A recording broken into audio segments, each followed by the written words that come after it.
Yeah. Yeah. The world is yours, nigga. Every day is a win, nigga. Even when you lose, it's a lesson, eh? Today's episode is, are men getting weaker, or is it that life is just getting easier?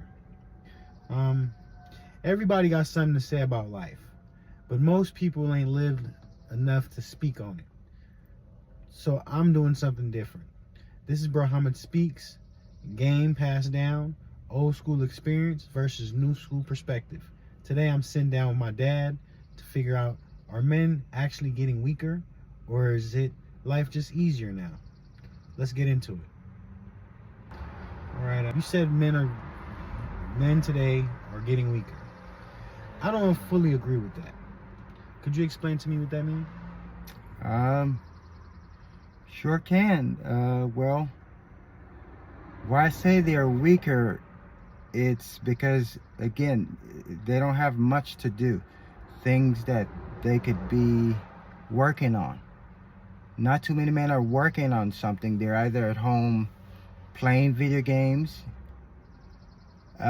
growing their hair long. These are women traits. I don't mean to go there, but I'm gonna have to go there because this is a part of why I mean they're weak. They need something to do, and most of them don't have much to do. Everything is cut short. Again, the phone adds to where you can access everything easy. Easy means weak because everything is coming at a rapid pace. You don't have to go out there and create. I see men only taking on part-time. They're not doing a full-time shifts and overtime and what you need to be doing. When you're young, you're supposed to be working hard and trying to stack, grind in all aspects. You're not supposed to be sitting around not doing anything, growing your hair. Why I keep coming back to the hair thing is because it's a distraction. You're supposed to be ready to go, not to be worried about what you're supposed to be doing with your hair. That's a female trait, to be worried about hair. And so that's a big weakness I see. Another weakness I see is emotional. A lot of men are really emotional with not wanting to embrace reality half the time. Getting out, go alone by yourself, to get out and stop being afraid of being in certain areas or being just out and about. Just get up and go by yourself, and then I can tell you what kind of a man it is. And most of them don't usually want to go by themselves. They're afraid of the world. And that's one of the reasons why I say that men are weak. Is it that, or is it just that life got easier, so we don't have to struggle the same the way you guys did in your time? Life actually didn't get easier. It seems like it got easier. So you sit there with your phone and you can scroll. That's easy. You can sit there with your phone and watch a movie. That's easy. You can sit there with your phone and do nothing all day. Or you could switch over to playing video games. See, you're not moving. You're not exercising. They're out of shape. Nobody's getting up early to go do something is what I'm saying. It got easier, but easier means weak. Easy has always been weak. Who wants anything easy? You're supposed to go out there and work and go get it. There's stuff to be done. But we have it easy, and easy, again, is weak. So what makes this man solid then? Like, if you had to break it down simple. Having something to do, a job, a career, going to school, join the armed forces, start a business, being responsible. You have to get on the grind. These are your youth. I know it's going to blow right by you and you're not even going to know a few of the years what happened. But when you're doing something, you're going to remember those things because you're climbing the ladder. The ladder could be, again, in corporate, your own business, etc. But you have to have something to do to be able to work through your youth. You cannot sit idle.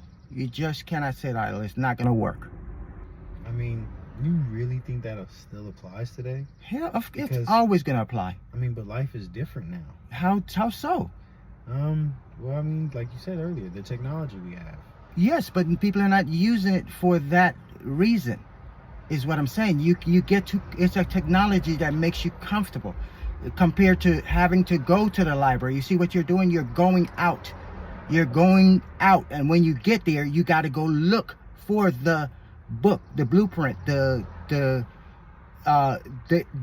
AI was in the library, right? But it was the book that you pulled.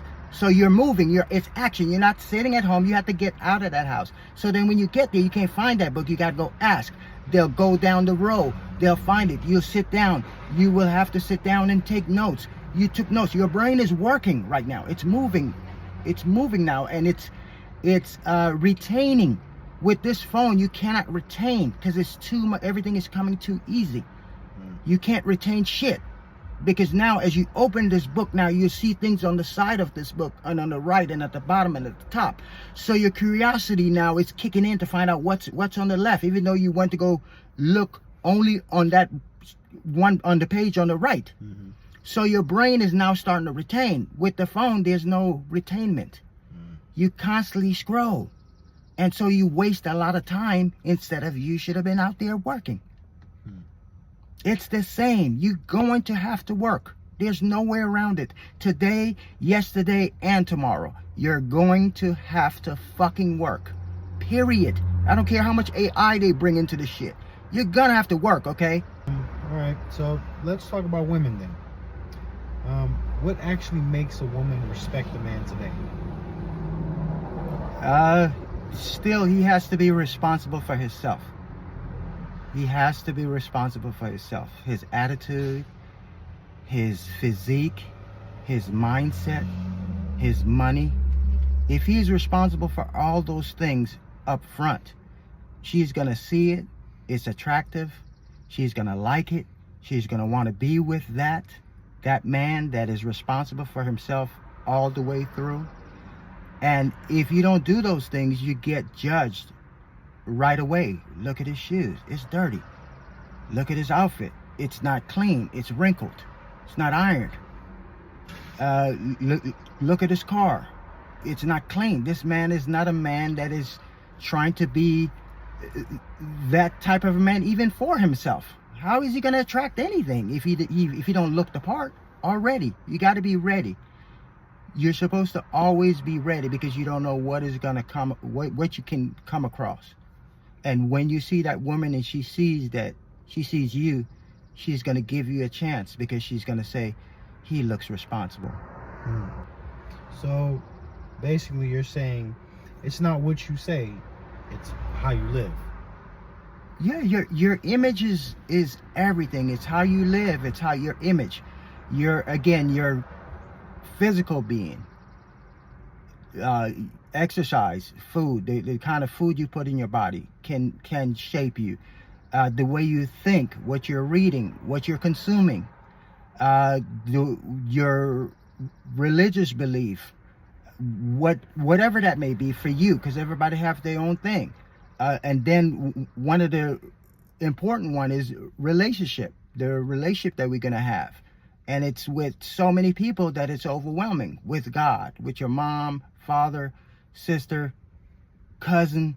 It's always somebody that you're going to have to be responsible for, whether you like it or not, if you have a family. And so you have to be responsible for all these things. And it can become overwhelming for most people. And that's what's attractive. Okay. But what about now, though? Like social media, attention, options. You really think that still works? Everything still works because it worked 2,000 years ago. You have to be responsible for oneself. It exudes that you are compatible with what's going on with the world, and you could and someone is, again, it's an attraction unknown to a lot of men, but I've experienced it. The only reason why I speak like this is because I've experienced it. My car was clean, I was well dressed, my house was clean, so everything was a comfort. Everything became comfortable for her now because it was a comfort for me. So when they would come over to my house or get in my car or whatever, they were like, "You're the cleanest guy ever. I've never met a guy so clean." So it made it easier for them to relax and to take that burden off of them. Like, okay, at least I'm gonna have a guy that knows how to do certain things. I won't have to wash his clothes all the damn time, which I don't need you to in the first place. I don't need women to wash my clothes because I know how to do that shit. That's So, right. Yeah. you know, I mean, and it hasn't changed and it won't change. If you could be that guy, that's what I'm saying. You have to be that guy if you want the girl to be attracted to you. You have to be that guy that he can do anything. He knows how to cook. He knows how to clean. He should be able to know how to do everything. He's a responsible guy. So, And so basically, you're saying no Romeo lines, just be responsible. well, you got to throw in some Romeo lines, and the Romeo lines is because you have to be witty. Women like a witty man too. That's a part of taking care of yourself, that you can have a conversation with a woman and is not fazed by her beauty, is not fazed by what she says back to you. Even if she's being snappy, you're still got to be the calm one. This is what I meant by your mind state, mental state. Your mental state got to be so calm around anybody at any time. You're not supposed to react to everything somebody say. That shows your weakness, not the other way around. Because people would lure you in and trigger you with words, and that could go bad. So you have to be very careful with the way you think. Again, your mindset is one of the things is going to be the hardest thing to work on. Especially as you age. Especially as you age. You know, it's going to be but that's why you need to do all of these things when you're young to get your mind right. You got to start getting your mind right. And getting your mind right is starting to be responsible. Because now you don't have to worry about somebody coming to your place and you apologizing for your place. Because it's already set up the way it's supposed to be in the first place. You're a grown-ass motherfucker. It's supposed to be clean. It's supposed to be nice. It's supposed to have everything put up on the wall. If you have shit that need to go on the wall, put it on the wall. If you have shit you got to put it out, and they need to be clean. So when you walk in there, it's not necessarily for them, but when you walk into your house, it's still your house. It feels like your house. So, and then when they come behind you and they see what you have done, man, it's easy. People just like when your shit look right. It's just the way it is. It made it easier for me. Easy. I was slaying. Easy. I didn't have to go through the extras no more. I'd be like, damn, this shit is true. It is true. So do you feel as though that would rub off into business as well? Of course. Everything we do, like certain mechanic shop or a doctor's office, or why you think the hospital is clean and they're always cleaning it? Because it's supposed to stay clean. You're not supposed to have stuff in the way, because you're not supposed to create an obstacle in your own home, your car. It's too much shit all around. That's an obstacle that you have to deal with now, and you have to move it out the way, and it's not healthy for the mind and the soul. And she will become soft, as they always say that, oh, I'll be soft if he works with me, or whatever they may be saying. I'll become soft. She will become soft. I'm telling you, if everything is clean and you're clean, and everything, your mind takes work though. Why do you feel people stay broke even when they are making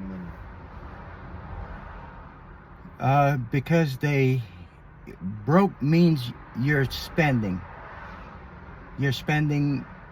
too much of what you make. You're not trying to save anything, is what I'm saying. You're not trying to save 100. You're not trying to save at least 200. You're not trying to save $50. You're not trying to save, and I mean save it, that's not for you today. It's not for the 20-year-old Brahamid then. At that time, that money that little extra that I would get is not for the 20-year-old Brahamid. That's supposed to be saved for the 40-year-old Brahamid, or the 60-year-old Brahamid. Something need to be put aside for that guy or that girl that's gonna get old one day. Something. I mean, good Lord, what are we doing if we don't have nothing put aside? I know people say you're supposed to invest. Yes, you are supposed to invest into something. But how many people are actually going to invest, really? Most people save. It's just a fact. There's only a small percent of people who actually invest like that, like how they always want you to do things. People spend too much money. They don't take into calculation what it's going to cost long term. They just want it. They just want it, and there's no way we can stop them. I mean, that's why we're in the predicament we are now. A lot of debt. People want a house and don't know what comes with it. Like the HOA fees. People don't even know that that's an added bill, but they want that house so bad, even with that HOA fee. People don't know that they're gonna have to fix on this house eventually. When a pipe break, it's on you. People don't understand that it costs to live, so you gotta prepare for those costs way ahead of time. Like I said, the 40-year-old you, what about that guy? What about the 50-year-old you? God damn it, you're not gonna save nothing for him? And that's why I say women and men spend on things they really don't need. Go in anybody's garage, go in anyone's closet, and you could see where all their fucking money is. So you're basically saying it's not about how much you make, it's about how you think. It's about how you think, and what are you gonna save? What are you gonna put up? That's it. What are you gonna put up to? No one said you're not supposed to spend. Why do we spend more than we save then? That would be a good question. Why is it not the opposite way? I feel most people feel as though they have a you don't know when you're gonna go mentality. Exactly. So we don't feel the need to want to save. Like for me, I didn't think I would touch 35. At 22, I legit didn't think I didn't know what 35 would look like. You know what I mean? And so I wasn't preparing for that guy. Now I'm starting to understand it, and even at that time, I didn't understand really the concept of money and what money is. Money is a tool. Yeah. That's all it is. You know what I mean? And if I would have understood that younger, I would have understood to like save my tools. You know what I'm saying? Put my tools up. These are bricks to my financial, castle. And the more I give away, the more I loan, the more I did not respect money. I had no respect for money. I had no, because it was given to me. Yeah. It was given to me. My mom would give it to me. You know what I'm saying? Family give it to you. But as you get older, you start to have to work for that shit. And you have to earn it. You know what I mean? But you're not taught the value of it. Yeah. And if you're not taught the value of why is this thing important? Why we got to pay these bills? You're going to squander that shit. Exactly. You know what I'm saying? It's only natural. You're going to squander the money. So I do feel as families should teach that more. Or yes, like it should be a thing. It should have always been a thing. Sit down and y'all, this is what $100 is gonna do for you. Yeah, you know what I'm saying. So it should always be a thing. But then I just have one more thing that you said too about that. The tool. The money is a tool. It is a tool. Look at it. If you're a house builder, what is the most important thing that you're gonna need to build those houses? The tools. And if you have the tools, you could build multiple houses with those tools. Same thing with money. You need money to start out any businesses that you get. It'll make it easier on you. So if you had $10,000, let's say you had $50,000, you have 10 to invest now. Now you have that 10 to invest. But if you have zero money, I know you could go borrow, but 10, you could have your 10 to buffer what you are gonna go borrow then. Is what I'm saying. You have that 50,000, but you're gonna say, okay, I'm putting 10 to invest, but I'm gonna borrow it, right? That's how we were supposed to do it, and hold that 10 there to just in case it's a hiccup. It's a hiccup of the money you borrowed to build this house that you could start to add to it every time something go wrong. You have the little extra money that you could throw in with no worry now. But when you don't have those tools, if you don't have the saw to cut the wood, you ain't gonna move. You can't do shit. So you need the tools. Definitely need the tools. So I've heard in our conversation today, you keep blaming the phone.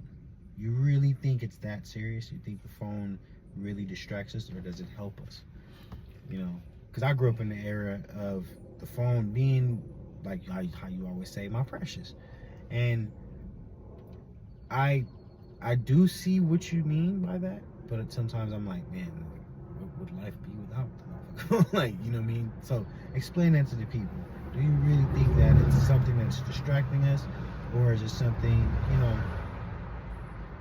that we need? It's both. It's something that we need because, again, whenever I see anything mass produced, as the phone, the car, airplanes, it's mass produced. Like, that's the time I get excited, when I think that shit is going to get mass produced. So they created a device that does everything now. They eliminated so many industries with this.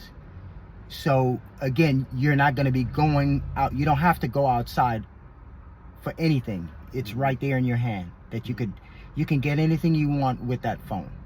Okay. Right? So that's the good part about it. You could sit at your house and get everything. And I mean everything. Right? Yeah. So, but not everyone is going to use it smart, especially if you start them out too young. There is no way, and I mean this with everything, with all my being, there is no way no child under 5 should be tampering with a phone, a tablet. Because what you're doing is you're screwing with their mind. Everything you do when you're young, you're definitely going to do when you get older. So for them, it's the worst, is what I'm saying, is for the ones that start to get introduced to a phone too young. And even the older folk now, don't get me wrong, this is why I say most people are not going to use it for its good. It's just the way human beings have been set up. Human beings have been set up to get stuck in a conundrum, a monotony, a repetitive, same thing. So what do you see most people doing? Scrolling, hitting it for a few minutes or seconds, and then scrolling to the next thing. Again, you're not retaining nothing. And that's addicting. It becomes very addicting. I know, because I could be addicting to it too sometimes. That's why I don't carry my phone with me everywhere. It stays at home. It stays in my van. If I'm going walking, my phone is not coming with me. I'm walking. I'm not answering calls. I'm not doing no emails. I'm walking for these hour and a half, 2 hours. That's what I'm doing. Not fucking with my phone. So it's an addiction because it's so much on there. You could do everything on there. Everything. Anything you want to do. Finance. A song. A book. Call your homeboy. Text your homeboy. Instagram your homeboy or your girl. DM girls all day. They ain't even looking at no bitches. I don't like when women send me pictures on the phone. It's not doing shit for me. Come over my house and show me the actual pussy and the big ass titties that I'm supposed to be able, so I could reach and touch the shit. That shit don't do shit for me when y'all send them fucking pictures. That's why I don't ask for them. I don't send dick pictures either because it don't make no sense for her. She ain't getting fucked with it. She's just looking at my dick on a fucking screen. That ain't good. So the phone has completely destroyed society. Yeah. Destroyed it. And I'm going to go down in my grave believing that. And it's getting worse because they're young now, starting out. So you're saying basically people aren't living life anymore. They're not living life anymore. It's on the phone. If you have a kid, then you're not taking your kid outside to go run around and play in nature and go hear a bird chirp, or just go get dirty. Yeah. Just go sweat, tire him out, and then take him home, and he did something. Kids are, we have done a disservice. Again, I will slap the parents first, and then I may whip your kids if I have to take care of them. You know what I'm saying? Because we have completely forgot that they don't run shit. The kids don't. They be like, oh, but then it's just, he just wanted. No, that's not nice that a kid could go and turn on a fucking tablet or a phone. They shouldn't know this shit just yet. You're contaminating their mind early. And so when they hear a beep, they jump. I have two things on that. So for me, I know that from my experience of growing up in the technology age, I felt personally growing up with technology made me more smarter as far as being able to process information really quick. But I do feel like there should be limitations on it. And also a question I would ask, and it's something I would ask the people, or something I wonder is, I wonder if the CEOs of these companies that make these devices, do they allow their children to get on these devices? You know what I'm saying? And if you see that they don't, that should show us as the consumer that, hey, you know, and also just even the fact of us being a consumer is something I think most people should kind of look at. Like, okay, what am I consuming? Why am I consuming it? And how does it help benefit me moving forward? You know, but this is my opinion. Yeah. So what do you think about what I'm doing with music? That's it? That's the question? Yeah, that's the question. You're doing something that you love, something that you've been doing for a long time. You have a brand. So music for me has always been in the one thing that I don't think I could live without. My hearing would be one of the worst things to go for me, because I would always want to hear music. Okay. No matter where I'm at, if I can't hear music, I don't know how I would be.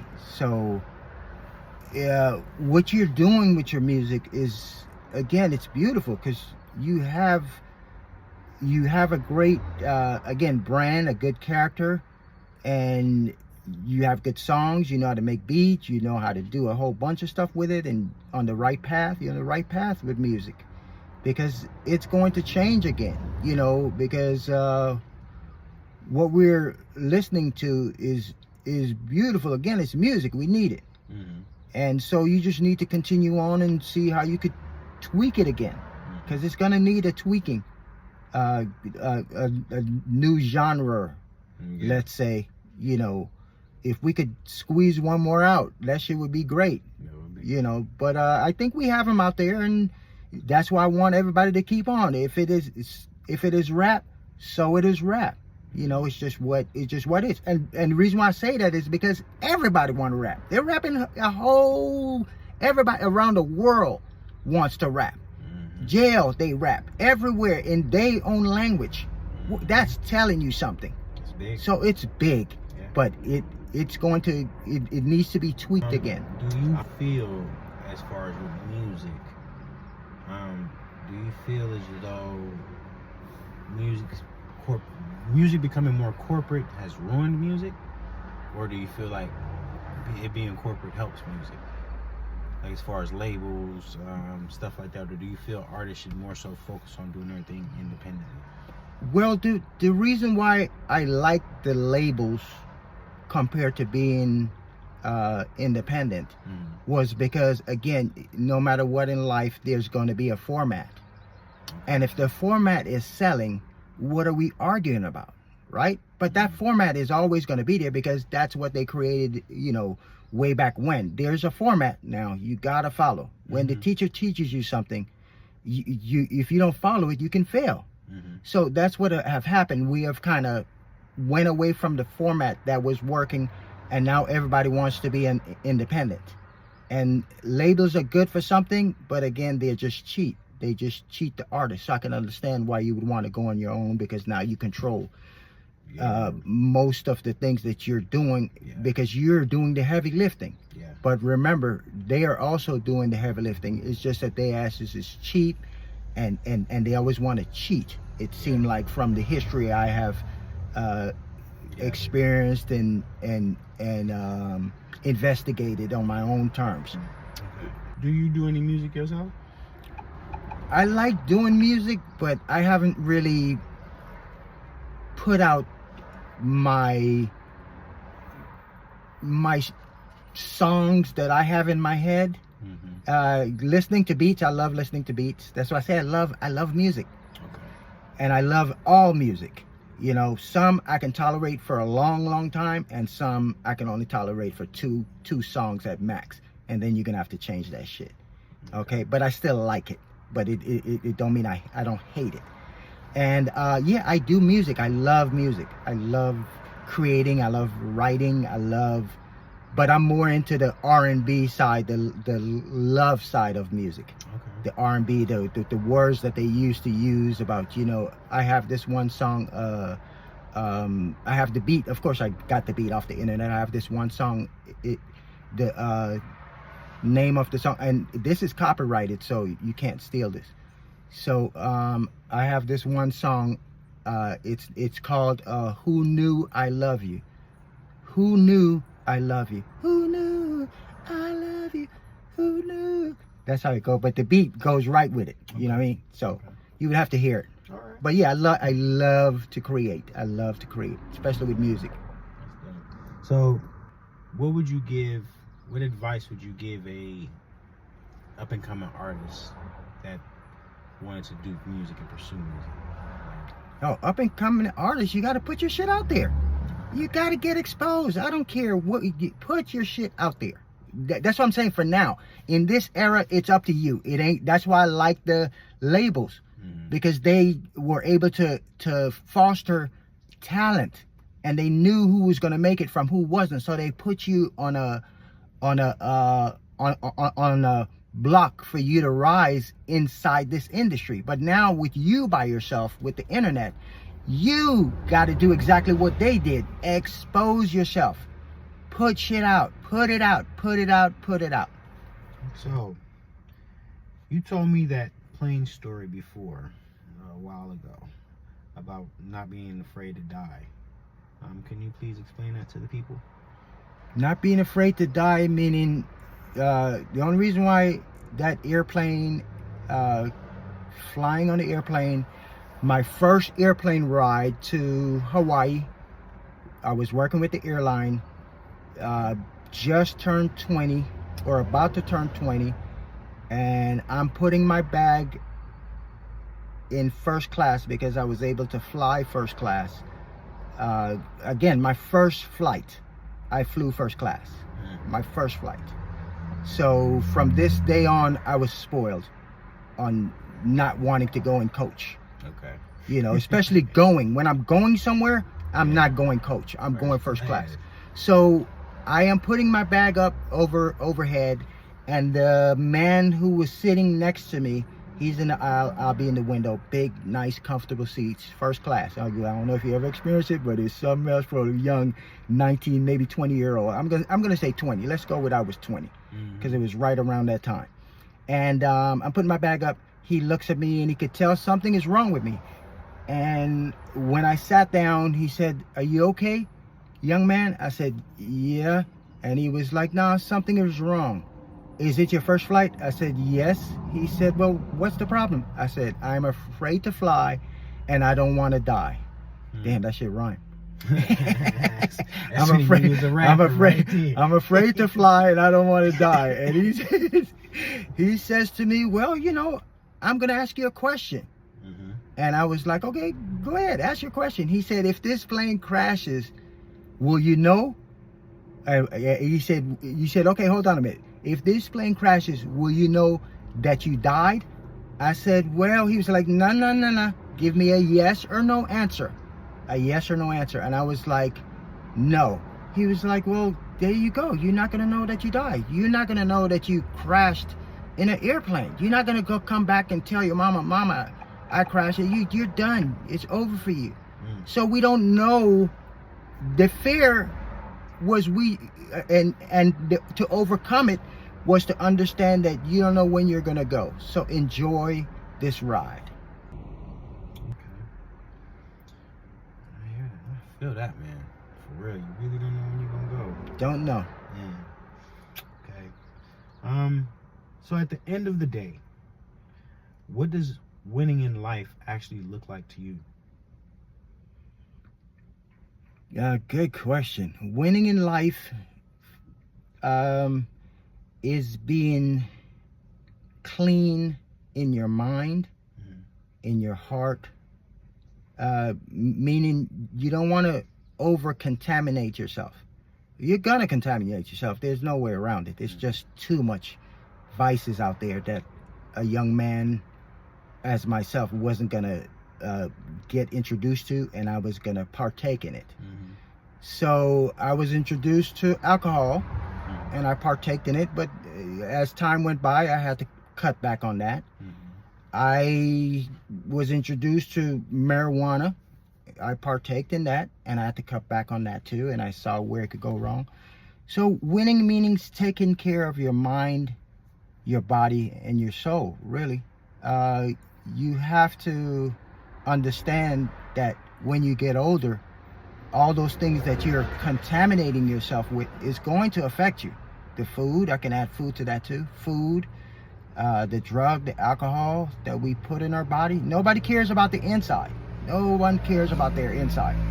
They more care about their outside than their inside. But it's the inside that will keep you living healthy. I'm not saying you're not going to get ailments, because you can't fight that. Age is going to win all day. So, but I want you to take with you that you got to worry about the inside of you too, not just your outside. And appearance is good, but man, you got to take care of your body. You got to take care of your mind. I mean, you can't overdo. You're not supposed to be overdoing everything. I've lived by this law my whole life.